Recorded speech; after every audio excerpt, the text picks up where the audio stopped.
The latest. Thank you for your love and support. I appreciate you all. Imagine a nation torn by coups, insurgencies, and humanitarian crisis, and yet today being whispered about as one of the most powerful militaries in all of West Africa.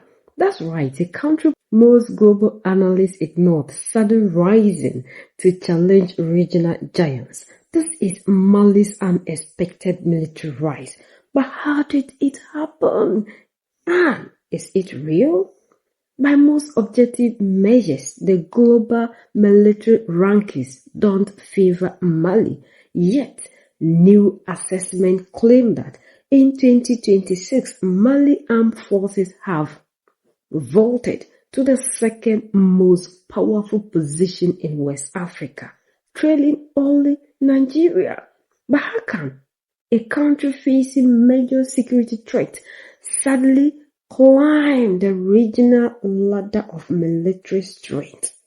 That's exactly what we are unpacking today. Historically, the Global Firepower Index, a renowned annual ranking of military capabilities, places countries like Egypt, Algeria, South Africa, and Nigeria at the top of the African military hierarchy.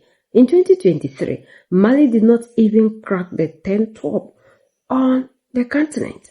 The top 10 on the continent. But in recent ranking calculating online, notably for 2026, analysts flag a dramatic shift. Nigeria remains the undisputed military powerhouse of West Africa, whereby it can only use that to thwart coups in Benin.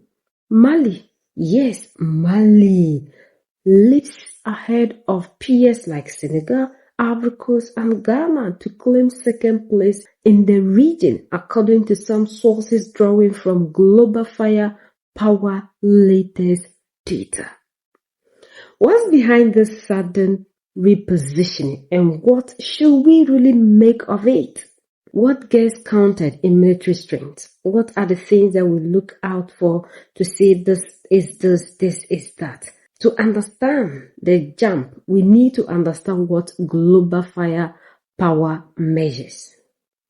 1. They measure number of active personnel. 2. Equipment levels like aircraft, tanks, weapon systems.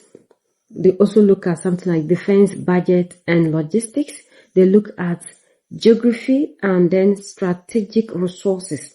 But it doesn't measure everything like training, quality, morale, asymmetric warfare skills, or real combat experience. Long considered a fragile state, Mali is today turning the tables.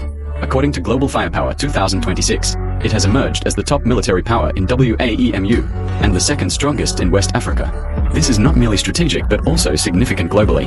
This is neither coincidence nor mere rhetoric, but the direct result of deliberate reforms, substantial investments, and sophisticated defense doctrines. Having regained nearly 110% of its historical military strength, Bamako no longer seeks permission on the geopolitical chessboard. It is asserting itself as a new balance of power, reshaping regional equilibrium and reaffirming that sovereignty is not programmed, it is built. Arms vision, backed by political will. Risen to become the third military power in West Africa. This ranking reflects the efforts to modernize the Ivorian armed forces, strengthen their operational capabilities, and their growing role in sub-regional security. A report by Lucien Ossi, commented on by Irene Haight. This ranking evaluates nations' military capabilities based on over 60 criteria, ranging from personnel and equipment to logistics, financial resources and geographic constraints. Regionally, Ivory Coast ranks as the third West African military power, behind Nigeria and Mali. It outranks several neighbors, notably Ghana, Niger, Senegal, and Burkina Faso, confirming its central role in regional security balance. On the African continent, the country holds the 19th position, placing it among intermediate military powers. Ivory Coast still trails better-equipped armies such as Egypt's, Algeria's, Nigeria's, South Africa's, or Ethiopia's, but ranks ahead of other countries facing security crises. The Ivorian military primarily focuses on securing national territory, then on combating cross-border threats, particularly in the north, and finally, participation in peacekeeping operations. It still needs to improve heavy equipment, military aviation, and naval capabilities. Despite the strategic importance of its coastline, the trajectory shows a positive trend. First, in 2019, when it ranked 104th globally and 21st in Africa, second in 2021, at 115th globally, third in 2025, 102nd globally and 17th in Africa, and finally in 2026, 108th globally and 19th in Africa. This evolution reflects an army that is progressively structuring and modernizing itself. Despite some fluctuations linked to budgetary priorities, the global firepower ranking does not measure armed forces solely in terms of size or equipment. It also takes into account power projection capability, logistics, and overall force coherence. In this context, Côte d'Ivoire confirms its security role at the regional level and demonstrates its ability to align with international standards. The Malian military has consolidated some victory. The War Firepower Index has classified Mali's army as the second strongest army in West Africa. Yes, Fama is now considered the strongest army in West Africa. It beats countries like Cote d'Ivoire, Senegal, and other West African countries. It is directly following Nigeria. So Nigeria remains the first strongest army in West Africa, followed by Mali. This proclamation is coming after the successes that the Malian army has incurred. Yes, and also the acquisition of high-tech combat, both ground and air defense apparatus that the Malian forces has acquired in the past years has warrants the War Firepower Index to rank them as one of the strongest army in West Africa. I mean, the second strongest. Yes, these are gains that the Malian army has incurred. Remember that before they classify this, they don't just classify it randomly. There are a lot of procedures and criteria that are taken into place before this ranking is done. So if Mali moved up the list, is it because of raw firepower or because of how the index calculated its scores?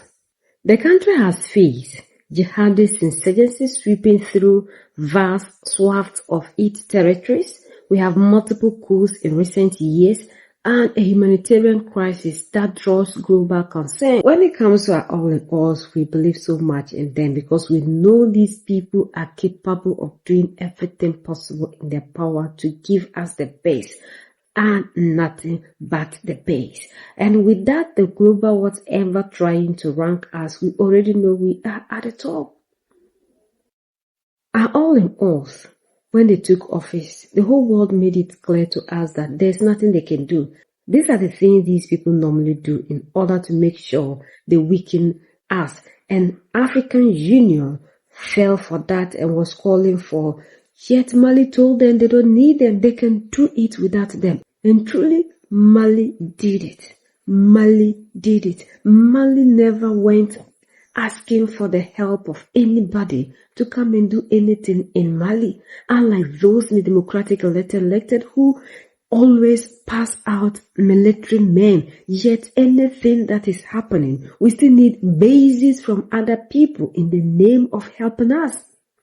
We need to wake up as Africans because we are the only people that can decide the fate of the African. We are the only people that have the power to change our destiny. And if we continue to allow other people to decide the fate of us, we will continue to be where we are. Look at what Mali is doing. Amazing things. The insurgencies, the attacks, all these things. Fama is doing everything possible because these people are ready to fight to protect their lives and their citizens, properties, and everything in their country. Look at the combat vehicles, the equipment they are getting. These are the same people they told us they would barely survive for 6 months when they took office.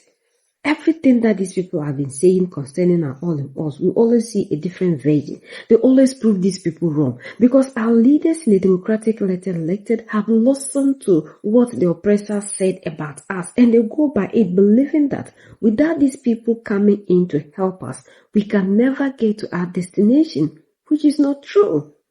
We are capable. It's just that we have allowed these people so much to control us to the point that even the lies and the propaganda has become the truth, to the point that when we are even speaking the truth now looks like a lie, like Dr. Rekana said. Because we have been brainwashed.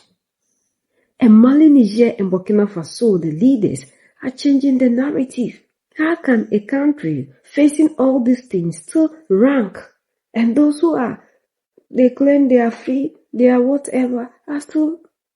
This is a very beautiful day and a very good news, and we are so excited. We are the only ones that can set ourselves free. United we stand, divided we fall, and united we keep standing forever and ever. The greatest enemy of the African is mental slavery. So let's decolonize ourselves from mental slavery. Let's keep sharing to educate our brothers and sisters. So that's the latest around the world in Africa, West Africa, and in Mali.